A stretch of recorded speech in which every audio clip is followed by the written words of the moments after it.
Hi everyone. We in the principles of compiler we have seen so many topics that as lexical analysis phase we have been completed, and I have introduced what you meant by a parser.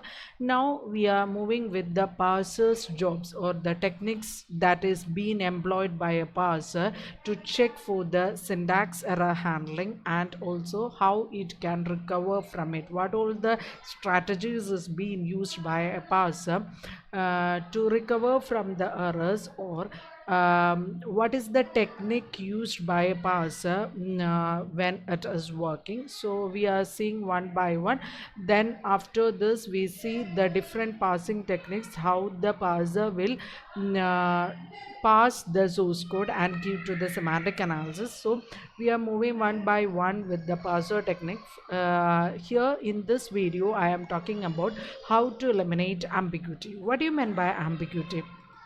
And the theory of computation, you have already seen what you meant by ambiguity. Ambiguity means for a single grammar or single context free grammar, if we can draw two parse tree, then that is called what? Ambiguous. For example, E is a context free grammar I am writing. E gives E plus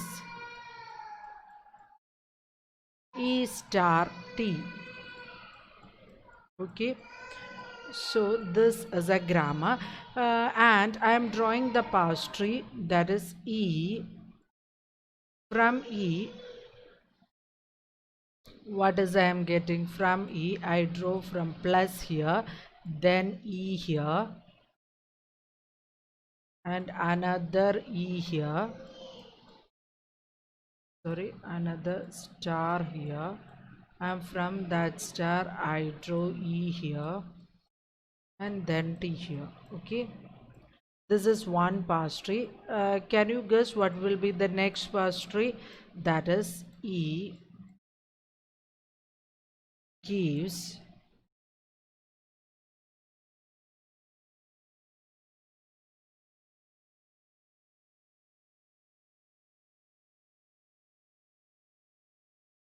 sorry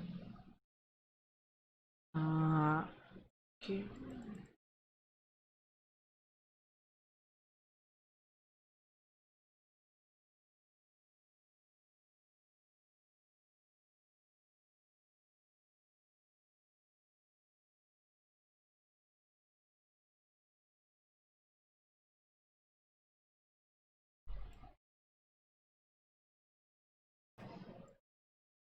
Okay, these are the two parse trees which can be drawn from the same grammar.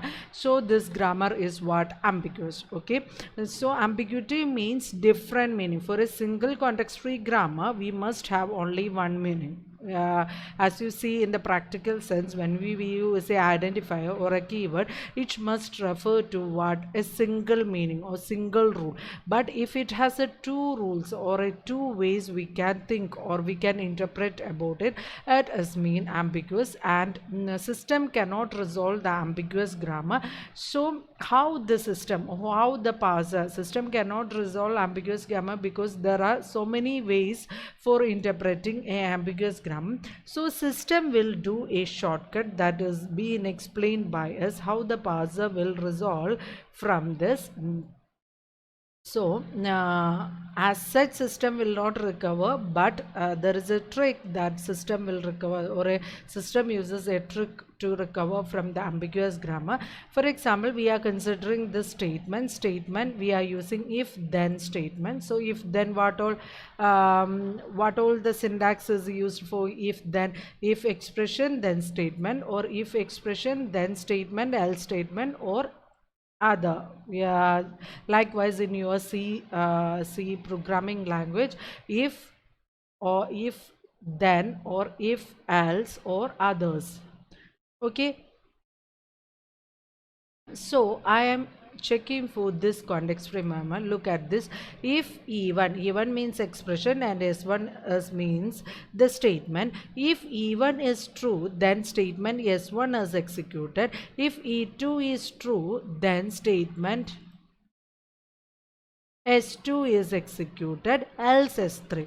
So this is not an ambiguous grammar statement. Statement means general statement. If expression E1 is true, then statement S1 is executed.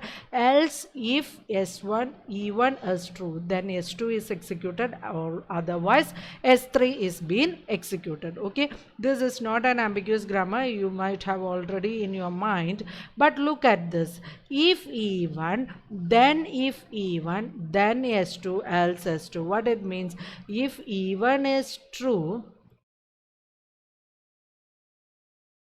E1 is true, it is a nested condition. If E1, then we are opening curly braces. Again I am checking for the E2, and if E2 is for E2 is true, statement S2 is executed, otherwise S3 is executed. This is one interpretation for this. As I see, I use a nested grammar.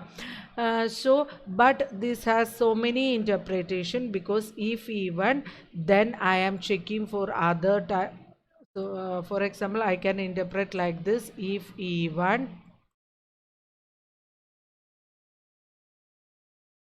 then I can use S2, and if E2, then I can use S3. That so many interpretations are there. So for example, I draw two past tree for this. If E1, then I am checking like this, then I am checking expression E2. If it is true, statement S2 is executed, otherwise else what? S3 is executed. Okay, this is the one interpretation. But look at the other interpretation. If E1, then statement. If E2, then S2, otherwise S3. Like that, this here.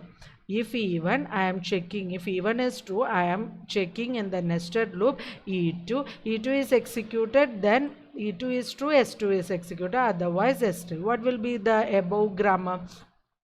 If E1, first I am checking for E1. If E1 is true, then I will check for the E2 in the nested loop. If E2 is true, I will go for S2, or else I will go for what? S3. This is another interpretation. Both ways we can interpret, since there is no curly braces here, no condition. Since if E1, then if E2, then S2, else S2.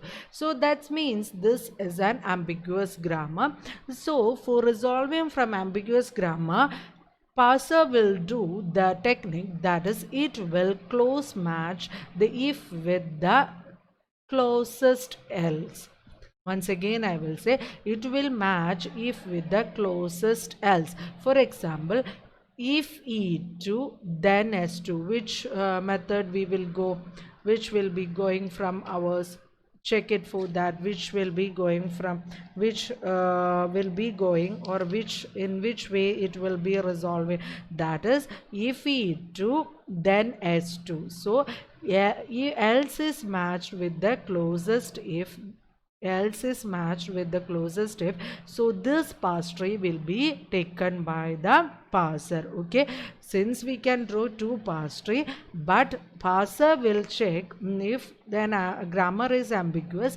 Parser will check for the check or match the else with the closest if, or nearby if, nearby if else will be going. Okay, that's about the eliminating ambiguity. Okay, I think you have get an idea. The rule is that else will be going for the with the closest if, or if will be going with the closest else. That is the rule. Since you can draw one or more parse trees, this will be the method followed by the parser if coming for the ambiguous grammar. Okay, thank you all.